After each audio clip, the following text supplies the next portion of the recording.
देखिए, श्रद्धा murder case में लगातार कई खुलासे हो रहे हैं और अब भी कई ऐसे राज हैं जिनसे पर्दा उठना बाकी है। आफताब के खिलाफ पुलिस की जांच को शुरू हुए 200 घंटे से भी ज्यादा का वक्त बीत चुका है। तीसरी बार आफताब की रिमांड 4 दिन के लिए बढ़ा दी गई है, लेकिन इसमें आपको यह भी बता दें कि ये आखिरी बार है जब रिमांड बढ़ी है। इसके बाद आफताब की रिमांड आगे नहीं बढ़ेगी और अब सवाल यह भी उठ रहा है कि रिमांड खत्म होने तक आखिर आफताब का जो तिलिस्म है, क्या वो टूट जाएगा?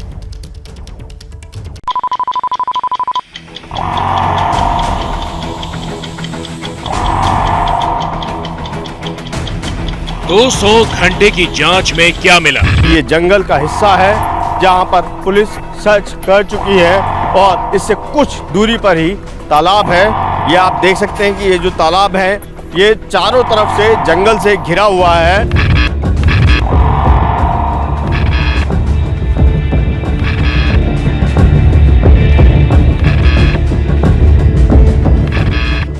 चीज यहाँ पर सामने ये निकल के आती है कि 2 पॉलिथीन बैग्स पुलिसकर्मियों के हाथ में थे, यानी कि कुछ ना कुछ जरूर ऐसा है जो पुलिसकर्मियों ने रिकवर किया है आफताब के घर से।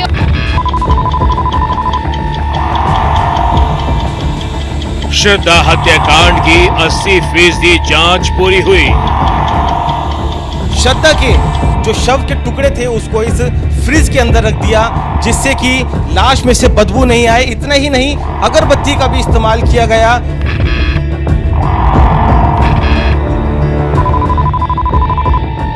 पुलिस के पास अब 100 घंटे बाकी हैं। तलाश यहाँ पर है उस धारदार हथियार की। क्या 300 घंटे में आफताब का तिलिस्म टूटेगा?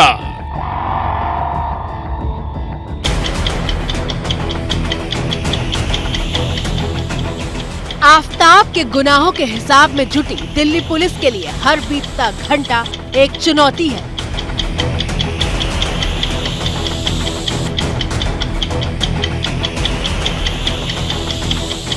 श्रद्धा हत्याकांड में सबूतों की तलाश में जुटी पुलिस के लिए हर बीतता लम्हा बेशकीमती है, क्योंकि मुंबई से लेकर हिमाचल तक और उत्तराखंड से लेकर दिल्ली तक आफताब के खिलाफ सबूतों की वो फाइल तैयार करनी है जिससे उसके जुर्म को साबित किया जा सके। अब सवाल ये है कि पुलिस के हाथ कितने खाली हैं और कितने भरे हुए। इस सवाल का जवाब पुलिस ने मंगलवार को कोर्ट में ये कहते हुए दिया कि इस हत्याकांड में 80% जांच पूरी हो चुकी है। लेकिन फिर सवाल ये है कि जांच में पुलिस को ऐसा क्या मिला है जिससे वो इतने कॉन्फिडेंस में है कि 80% जांच पूरे होने का दावा कर रही है। एबीपी न्यूज बारी बारी आपको हर उस सबूत के बारे में बताएगा जो पुलिस की अब तक की जांच का अहम हिस्सा है।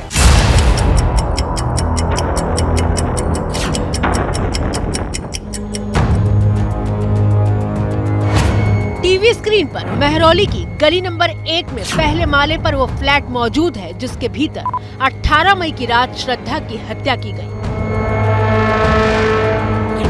और फिर उसे 35 टुकड़ों में काट दिया गया।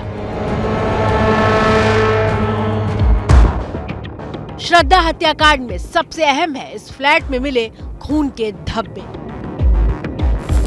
हत्या के बाद आफताब ने इतने शातिर तरीके से फ्लैट की सफाई की कि कहीं भी खून का एक कतरा तक नहीं छोड़ा था। केमिकल से पूरे घर का कोना कोना साफ कर दिया था। लेकिन पुलिस को मेहरौली वाले फ्लैट में किचन से कुछ खून के धब्बे मिले थे।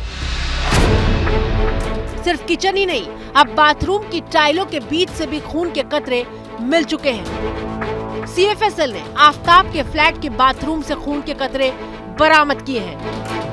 हालांकि खून के कतरों की जांच रिपोर्ट आने में करीब 2 हफ्ते का वक्त लगेगा।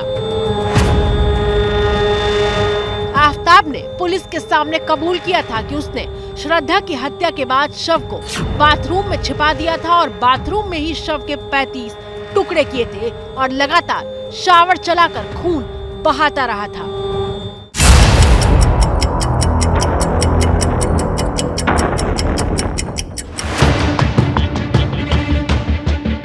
आफताब ने पुलिस के सामने कबूल किया था कि उसने श्रद्धा के शव के टुकड़ों को अपने फ्लैट से 1 किलोमीटर दूर महरौली के जंगल में फेंका था। पुलिस 6 वर्ग किलोमीटर के घने जंगल के चप्पे चप्पे पर सर्च ऑपरेशन चला रही है। इस सर्च ऑपरेशन में पुलिस को 20 नवंबर के दिन कामयाबी हाथ लगी, जब जंगल से जबड़ा बरामद किया गया। बड़ी बात यह है कि ये जबड़ा आफताब की निशानदेही के बाद ही बरामद किया गया है। कुछ रिपोर्ट्स के मुताबिक दिल्ली पुलिस का दावा है कि ये जबड़ा श्रद्धा का हो सकता है। सिर्फ जबड़ा ही नहीं, पुलिस को जंगल के अलग अलग हिस्सों में 18 हड्डियां भी मिली हैं। पुलिस इन हड्डियों की जांच में जुटी है। हड्डियों का मिलान श्रद्धा के पिता के डीएनए के साथ भी किया जाएगा।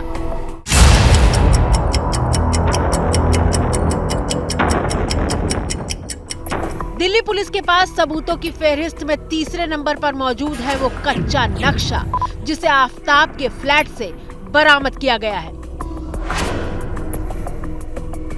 कच्चा नक्शा इसलिए क्योंकि उसमें रूट मैप और जगहों का कच्चा हिसाब है। दरअसल आफताब कत्ल की साजिश का एक एक रफ नोट बनाता था। कितने टुकड़े कहां ठिकाने लगाए इसका ब्यौरा लिखकर रखता था। और पुलिस को आफताब के फ्लैट से एक ऐसा ही रफ साइट प्लान मिला है। अब पुलिस इसी साइट प्लान के आधार पर श्रद्धा के शव के सारे टुकड़ों की तलाश कर रही है। रफ साइट प्लान के जरिए करीब 150 से ज्यादा पुलिसकर्मी जंगल का चप्पा चप्पा छान रहे हैं।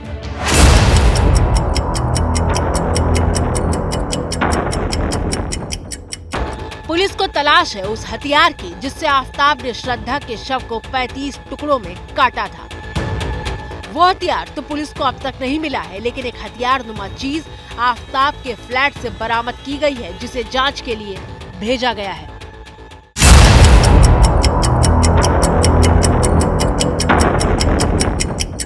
आफताब ने कबूल किया था कि उसने शव के टुकड़े करने के लिए हत्या के अगले दिन 19 मई को एक दुकान से छोटी आरी खरीदी थी। उस दुकानदार का बयान आफताब को उसके अंजाम तक पहुंचाने में मदद करेगा।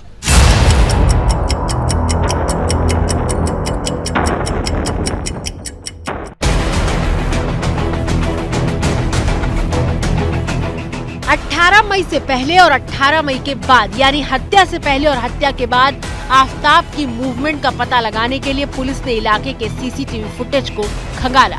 टीवी स्क्रीन पर मौजूद आफताब का ये सीसीटीवी फुटेज 18 अक्टूबर का है, जिसमें उसके कंधे पर एक बैग दिखाई दे रहा है। सीसीटीवी फुटेज के जरिए पुलिस ये जानने की कोशिश कर रही है कि आफताब किससे मिल रहा था और कहां-कहां आ जा रहा था।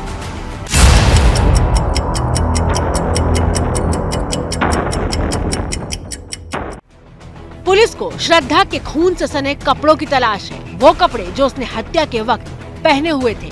आफताब ने पुलिस के सामने कबूल किया था कि उसने वो कपड़े जंगल में नहीं फेंके बल्कि कूड़े में दे दिए थे। हालांकि पुलिस ने आफताब के फ्लैट से श्रद्धा के कुछ कपड़े बरामद किए हैं और 2 दिन पहले हुई जांच में पुलिस काले रंग की पॉलिथीन में कुछ लेकर गई है, यानी कोई सुराग जरूर हाथ लगा है।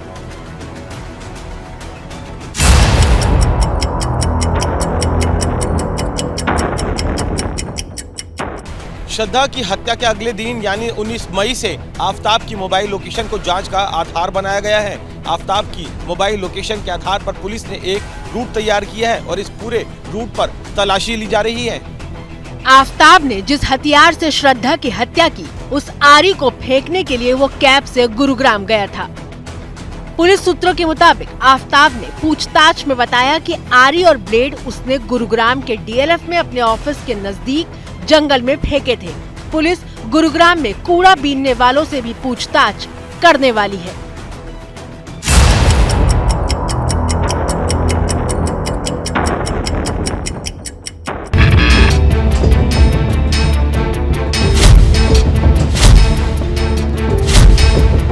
आफताब की मोबाइल लोकेशन के एनालिसिस में ही महरौली के जंगल के आखिरी छोर पर मौजूद मैदान गढ़ी के तालाब का पता चला था।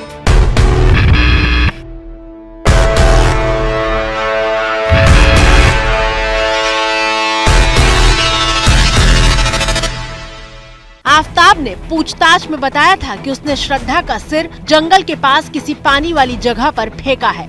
मैदान गढ़ी का ये तालाब आफताब के फ्लैट से करीब 2 किलोमीटर दूर है और उसे फ्लैट से इस तालाब तक पहुंचने में 20 मिनट का वक्त लगता है। अब पुलिस इस तालाब में श्रद्धा का सिर, हथियार और मोबाइल फोन की तलाश करने में जुटी है।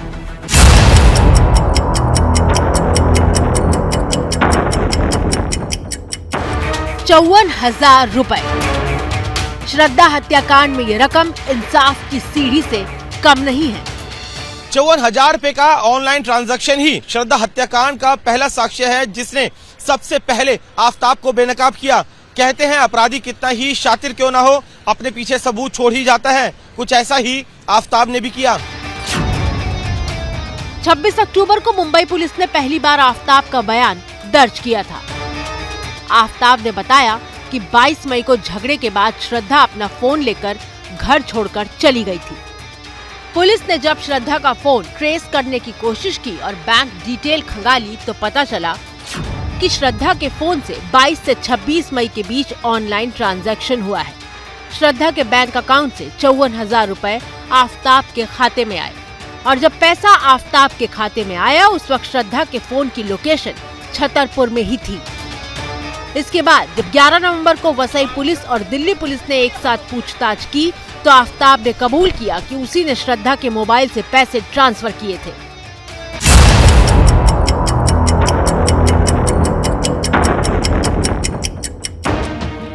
मई को आफताब ने श्रद्धा की हत्या की और अगले दिन 19 मई को वो फ्रिज खरीद कर लाया था।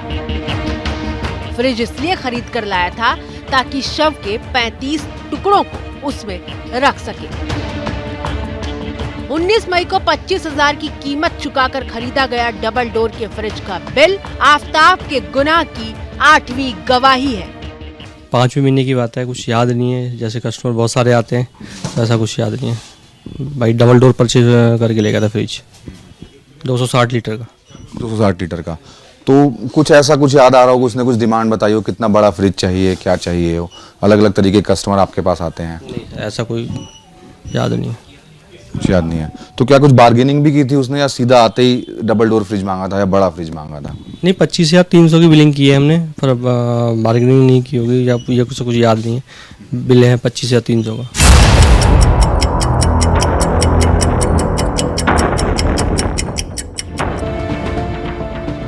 श्रद्धा की हत्या करने के बाद आफताब ने बाथरूम में शव को छिपा दिया था। इसी बाथरूम में श्रद्धा के शव को काटा और शव काटते वक्त आफताब के हाथ में एक कट आया था। आफताब के घर से महज 500 मीटर की दूरी पर डॉक्टर का क्लिनिक मौजूद है। मई के महीने में जब आफताब के हाथ में चोट लगी थी तो टांके लगवाने के लिए वो डॉक्टर के पास गया था। डॉक्टर ने बताया कि उसके हाथ में किसी शार्प चीज से चोट लगी। सुपर कॉन्फिडेंट बोल्ड ऐसा था वो, और अपनी बातें लगातार बोलता जा रहा था, किसी को सुन नहीं रहा था। जैसे अपनी बात को बहुत फोर्सफुली रख रहा था, वो काफी स्ट्रांग वे में। आफताब के हाथ पर टाके लगाने वाले डॉक्टर अनिल सिंह का बयान जांच में बेहद अहम कड़ी साबित हो सकता है। जिस प्रकार से पूरी घटना को अंजाम दिया गया है, मानसिक रूप से बिल्कुल चैतन्य है, ये सब बातें कोर्ट में प्रूव कर ली जाएंगी। जो इसके इंजरी आई थी, जो डॉक्टर हैं उनकी एविडेंस इंपॉर्टेंट होगी कि किस प्रकार की इंजरी थी। जैसे ही घड़ी का काटा दोपहर 2:30 पे आए, बबीता जी का दिल सास बहू साजिश के लिए मचल जाए। और ये है इनकी बहू, पूरे दिन ऑफिस की टेंशन हो जाए गॉन जब ये करें अपना फेवरेट शो फ्री टाइम पे ऑन। इनकी तरह आप भी देखिए अपना फेवरेट शो अपने टाइम पर और डाउनलोड कीजिए एबीपी लाइव ऐप अपने स्मार्ट टीवी पर।